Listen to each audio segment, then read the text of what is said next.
Olá, eu sou Francisco e hoje o meu tema no canal Física Moderna é sobre o decaimento radioativo e o tempo de meia-vida. O tópico do último vídeo, que foi a relatividade restrita geral, que foi apresentada pela Mavi, e o próximo tópico será apresentado pela Isadora, que é o efeito fotoelétrico na mecânica quântica. Hoje o primeiro tema abordado será o decaimento radioativo, que é o tema inicial do vídeo. Bom, agora irei comentar sobre o decaimento radioativo e o que é. O decaimento radioativo, ou, pelo seu outro nome, transmutação, é o processo natural em que um núcleo atômico instável de algum elemento mais pesado emite radiação de forma sucessiva, a fim de diminuir sua energia e tornar-se mais estável. Existem três tipos de decaimento, onde são o decaimento alfa, decaimento beta, decaimento gama, onde tem suas peculiaridades e diferenças, cada um com uma função diferente e com uma forma de acontecer. Agora irei explicar mais sobre o que é o decaimento alfa. Bom, o decaimento alfa é um tipo de decaimento radioativo, no qual o núcleo instável emite uma partícula alfa, que consiste em dois prótons e dois nêutrons, onde não necessariamente é um hélio.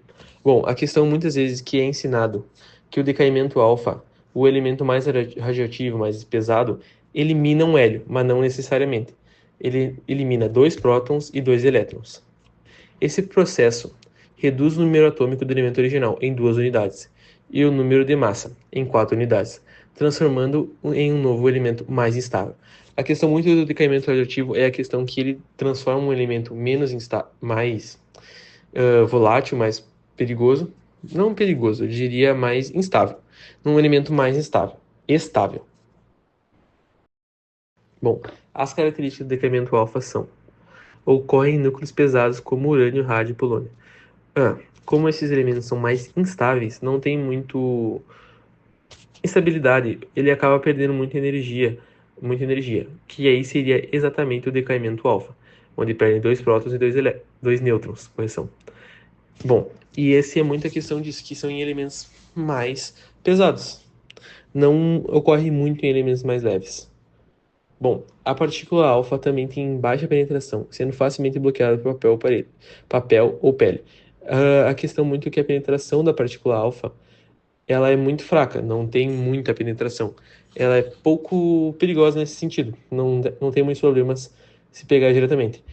O maior problema seria exatamente como fala a outra parte, que é altamente ionizante, podendo causar danos biológicos a serem ingeridos. Eu acho que ninguém vai pensar em ingerir algum material radioativo, então acho que já é autoexplicativo. Mas é a mais perigosa se deixar entrar dentro do teu corpo, porque o corpo tem menos proteção contra esse tipo de radiação. O corpo tem uma proteção contra a radiação, mas dentro do corpo ele é mais sensível. Ele sofre mais com esses problemas. O exemplo do decaimento alfa que eu escolhi foi o urânio 92 se transformando em tório 90. Ele perde parte, como eu disse anteriormente, ele perde dois elétrons e dois prótons, que é a partícula alfa, que ou pode ser traduzida como hélio, que nesse caso, ou a partícula alfa, como eu estou dizendo como mostra na imagem a seguir. Essa questão é o decaimento que ocorre para se tornar mais estável. O urânio 92 se transforma em tório, se tornando mais estável, emitindo uma partícula alfa. Bom, como anteriormente a minha colega Mavi comentou sobre a mecânica quântica, vamos comentar sobre o tunelamento quântico. A partícula alfa está presa no núcleo. É a pergunta, porque as partículas normalmente estão presas ao seu núcleo. A força nuclear forte mantém a partícula junta. É muita questão que a partícula não se separa necessariamente. Como na mecânica clássica, a partícula não deveria se separar. A força elétrica, a força de repulsão entre os prótons, quer empurrar o próton para fora. Essa questão é a questão que a força elétrica gostaria de empurrar o próton para fora.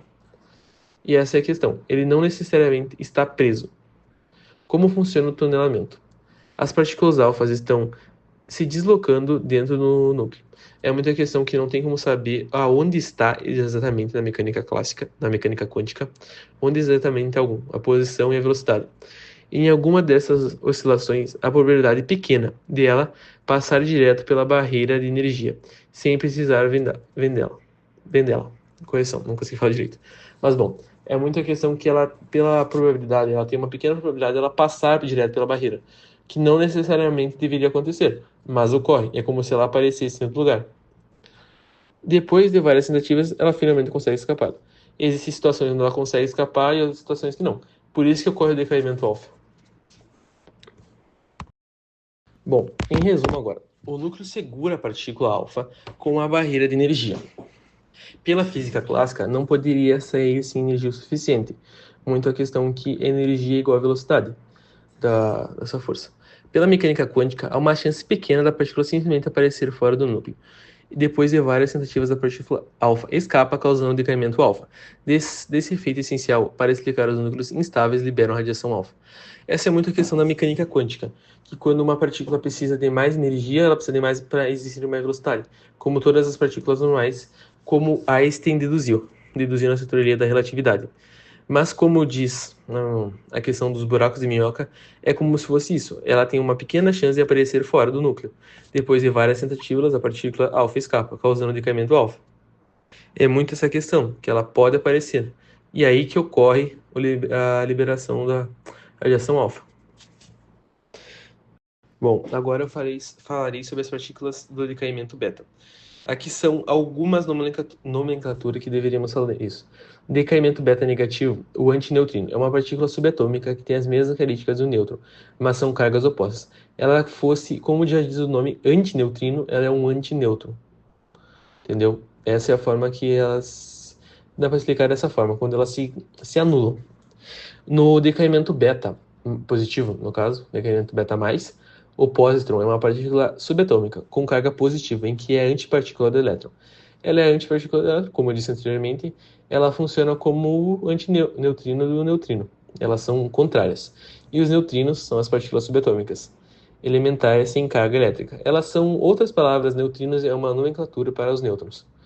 Na pesquisa que nós fizemos isso, a interpretação foi essa, que eles são são partículas subatômicas elementares sem carga, que nem os nêutrons. Bom, como eu disse anteriormente, existem dois tipos de decaimento beta. Agora eu irei explicar um pouco mais do decaimento beta negativo, que é o primeiro que eu gostaria de começar a explicação. Bom, um nêutron se transformará num próton, mas como toda transformação tem um custo, esse nêutron deverá emitir um elétron mais um antineutrino. A questão é o seguinte, que o decaimento beta, ele libera um elétron, que seria o que realmente libera, que seria a partícula beta, com outras palavras, do decaimento beta. E o antineutrino não necessariamente tem uma interação, porque ele interage muito pouco com a matéria. Então, a maior parte da liberação de energia exatamente vem do elétron. Necessariamente, eles só liberam os elétrons. E nisso, que eles se transformam do nêutron para um próton, tem uma liberação do elétron. Mas isso ocorre apenas em elementos mais pesados, por serem mais instáveis, menos instáveis. Mais instáveis, correção. São mais voláteis, mais perigosos, então mais instáveis. Onde isso já ocorre uma transformação.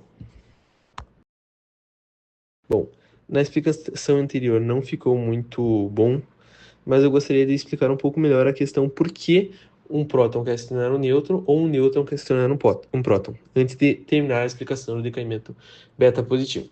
A questão é que um próton gostaria de se tornar um nêutron para estabilizar um átomo, onde ele é muito instável, e essa seria a intenção realmente. Mas, como nada de graça, para ocorrer a transmutação ou decaimento beta, tem que fazer a liberação de alguma coisa. Então, o próton, para se transformar no nêutron, libera um pósitron e um neutrino, que são perigosos necessariamente para as pessoas, para nós humanos, podendo causar vários efeitos no nosso corpo, como eu expliquei daqui a um tempo. Explicando de um tempo, de outras formas. Ok, o efeito de decaimento beta são não necessariamente os efeitos, e sim as funções e como ele trabalha no dia a dia e no cotidiano das pessoas. Bom, pode ser utilizado para tomografias e ressonância magnética funcional. É muito importante para ver tomografias, ver alguma coisa, como raio-x. É uma questão. Radiocarbono 14 usado para datar fósseis. Radiocarbono 14 é utilizado muito para saber a idade dos fósseis antigos, que tu consegue ver reatores nucleares emitem partículas beta como parte do processo de fissão nuclear. Como parte do processo de fissão nuclear, reatores emitem partículas betas como uma forma de radiação. podem causar câncer no nosso corpo.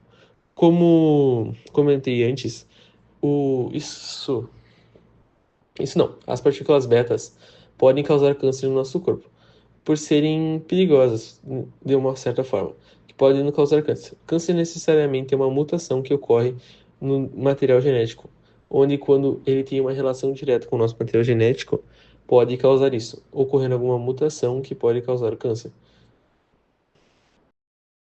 Bom, decaimento gama. Agora eu explicarei como funciona o decaimento gama e suas diferenciações do decaimento alfa e beta.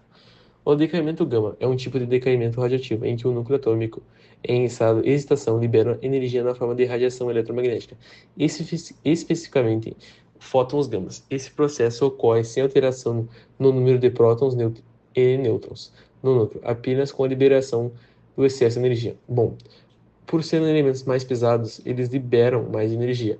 E ele libera na forma mais agressiva, que são os fótons gamas, que também é um tipo de onda eletromagnética da radiação gama, onde nós conhecemos do Hulk.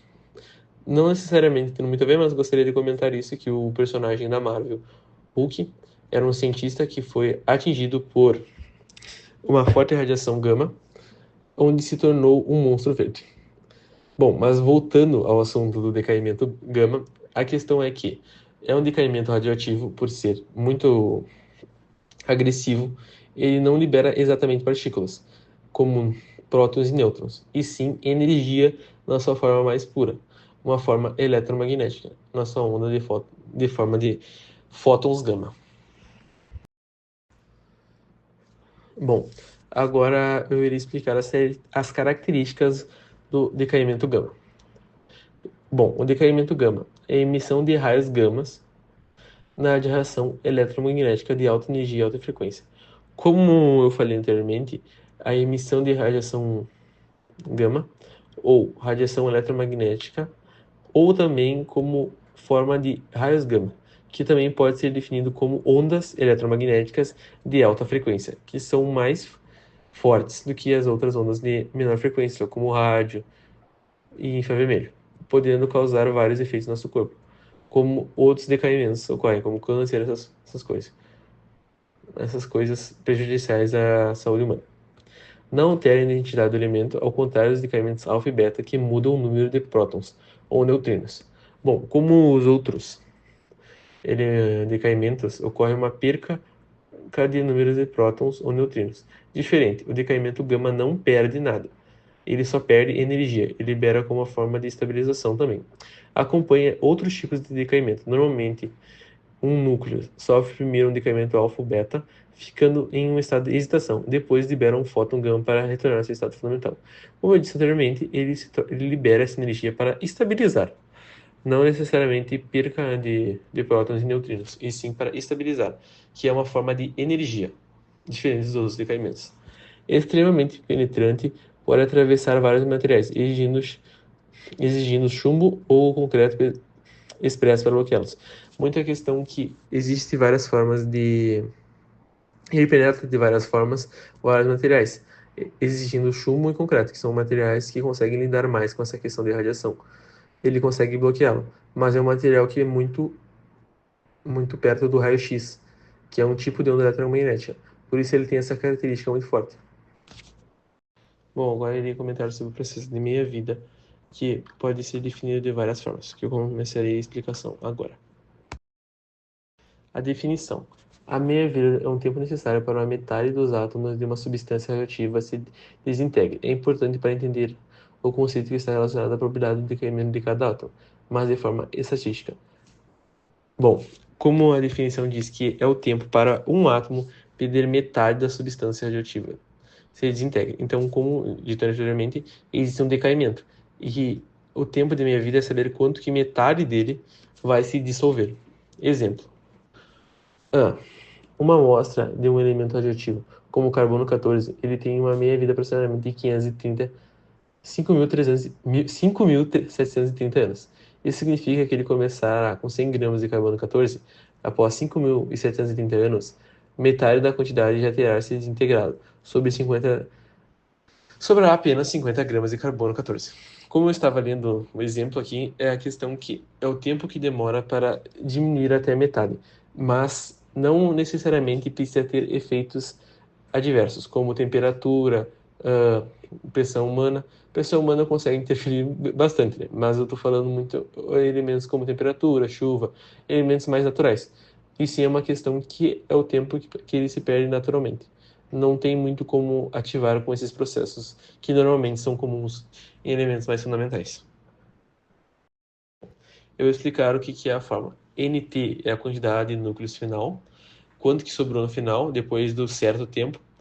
N0 é a quantidade de núcleos inicial, quanto que tinha no momento zero, onde ele começa a ver, sobre um meio.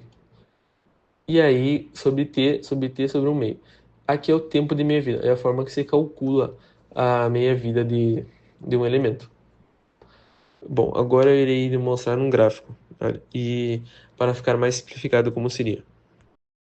Bom, como no gráfico nós podemos ver que a porcentagem de restante dos átomos é que no início, quando eu começo o experimento e começa a ver, que ele começa com exatamente 100%. Após um certo tempo, ele cai para 50%, que é o total agora, que depois cai pela metade, 50%, que cai para 25%, e depois, no mesmo tempo, cai para 12%, 0,5%, depois cai para 6,25% e vai continuando até acabar o gráfico.